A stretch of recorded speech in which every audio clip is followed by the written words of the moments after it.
Live from Los Angeles, welcome back to Good Morning LaLa Land. We have got one of the most influential singers and record producers in the house with us today. Mr. Hudson, thank you so much for being here. Yes. Mr. Hudson, how do we you. get a name like that? I would like to have a name like Mr. Hudson. You know, when you start working in hip hop, you have to kind of have a funny name. You have to have a silly name, right? So, Mr. Hudson or Dr. Erin or easy. Right? When I started out, you know, there were people called, you know, Missy Elliott and Nutty Professor, and most people have to change their name, I think. Yes. When you, as a singer-songwriter, I was Ben Hudson, but I thought, okay, that's not going to look right on a CD. So what was that moment for you when you realized you were really making a name for yourself, Mr. Hudson, in hip-hop? I know I didn't really expect to end up working in hip hop. I was always a fan of hip hop, but I didn't, you know, looking in the mirror, I didn't necessarily see like a typical kind of hip hop protagonist. But I just got involved, and that's the funny thing about music. If you contribute to a genre, you find yourself becoming part of it. I think it'd be the same as an author. You know, you go from being a reader and you start writing, and then you're published, and all of a sudden you're on the shelf. Yeah. You've worked with some of the greatest, I think, hip-hop artists of all time. Can you talk to us a little bit about the sort of people that you've worked with, some of your favorite?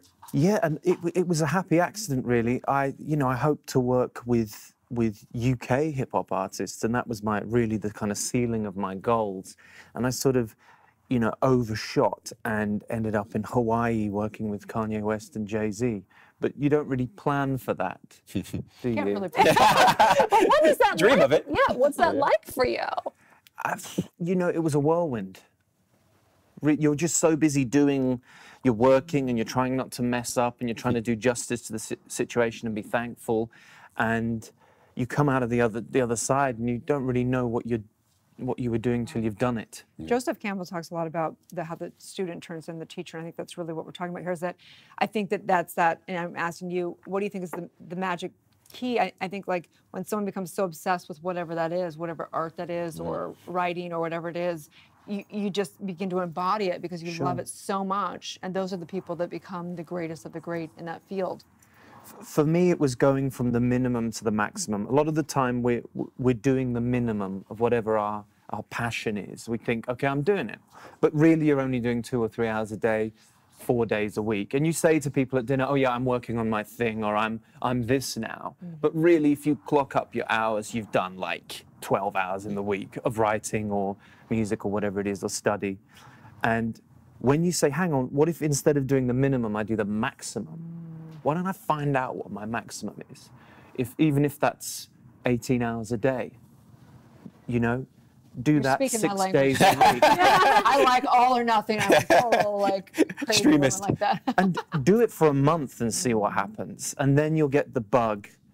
And then you do it for a year, and all of a sudden your life has changed. Totally. And funnily enough, then you can actually take your foot off the gas and say, maybe I want to do a 4-hour week. But that's a real luxury to get to that point where you can say, I'm going to sit with John Legend for 3 hours on Monday afternoon, and then just, you know, hang around drinking coffee and walking my Cocker Spaniel for the rest of the week. Oh, Mr. Hudson, you make that sound so That is the life. We're talking a lot about wishes on here today. Great. What would be your greatest wish for yourself or for another? I don't spend a lot of time thinking about myself, and I think it's something you guys, you know, you were talking about, like, self-care and so on, but I think I've got to a point where I'm good, and I like to think about my mum, is she okay? You know, my family, people around me. I like to bring up young musicians who've got bigger challenges than I have.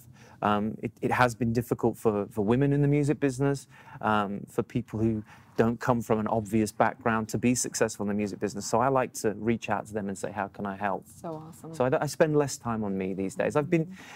Being a creative is a very selfish process. So I probably spent, you know, my entire 20s, it all being about me. And in a funny way, helping other people is kind of what I want to do. So weirdly, it is selfish. So tell us about this If that makes any sense. Absolutely. Yes, absolutely. Highly anticipated album. Yeah. When the Machine Stops. When the Machine Stops, it was, you know, I wanted to do something. I'm such a collaborator. I've been known as a collaborator for quite a while. And I thought, okay, I'm just going to batten down the hatches. It's just going to be me, the laptop, and a microphone, and I want to see what happens. So what does happen after the machine stops? Which is, I don't know if that's your Terrifying. metaphor. Nobody wants that. It's a real spiritual metaphor, right? Yeah, it's me thinking about the planet. It's me thinking about the internet. It's me thinking about, I guess, on some level, my career. Because at some point, you know, I want to chill and just go and play golf. We build the, you know, we are sort of machines, but these kind of biological machines. We expect so much from ourselves and the tools around us and the systems that we take part in and the systems we create. But no system can last forever. No person can last forever. No city. No, you know, even a Tesla has a, you know, a shelf life. So, I guess it was me thinking. Not being defeatist, but you know what happens after any situation. It's a very kind of cloudy headspace, but I think by contemplating different outcomes, you actually make yourself stronger. Oh, love that. So great. When are you at your creative best, and when do you feel most inspired by? You know, there's a really interesting thing to do with tiredness, and when you want to stop, and you're like, oh, that's my day's work. I've done my 8 hours or 10 hours or whatever it is, or I'm just tired. I'm tired of sitting at the piano. I'm tired of looking at the laptop. Walk away for 5 minutes, make your green tea or whatever, and then come back and see what happens. See what happens after you gave up. It's funny how many people say that the biggest song of their career they wrote in 10 minutes, you know, as they were the cab was waiting, they were about to leave the studio. I mean, I think Nelly's hot in here. They'd wrapped the album, and Pharrell or someone was like, should we just do another one? Like, we've finished, but we've got like half an hour, let's make another song. And that's when you can have a career-defining moment. So when you've given up, don't give up. Have another go at it. Another swing. You're so cool. I get why you're called Mr. He's earned It's it. all making sense now. I don't know.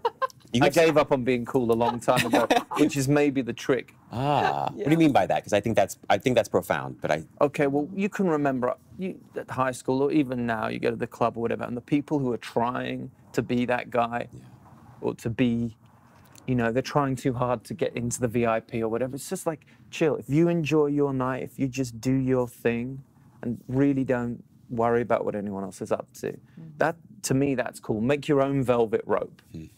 You know, you can be outside the club and having a better time than someone who's in absolutely in the VIP area. Make your own VIP area, and also do cool stuff. And don't worry about yourself, because, funnily enough, if you go and do cool stuff and you're involved in cool situations with cool people, in fact, ignore that bit. Just if you do good, you know, if you're doing cool things, people say, "Look at that cool guy."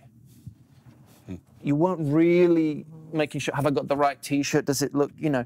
You just do your thing, and people will be interested. They're like, what's he up to? So what is your thing? What do you want to be known for?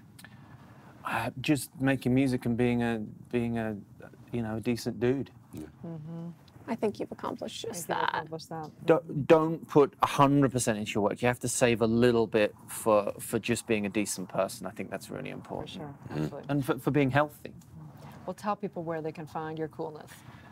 Just go on the interweb. The World Wide Web. You know, type in Mr. Hudson, that's Mr. Hudson, and the new album is When the Machine Stops. But I've got a few old songs as well, and I've got a few songs that are collaborations with other people, so it might be worth looking, you know, scrolling down and seeing who I've collaborated with over the years. Well, we look forward to finding you outside of the club. Follow him, amazing human being. Stay tuned. We'll be right back.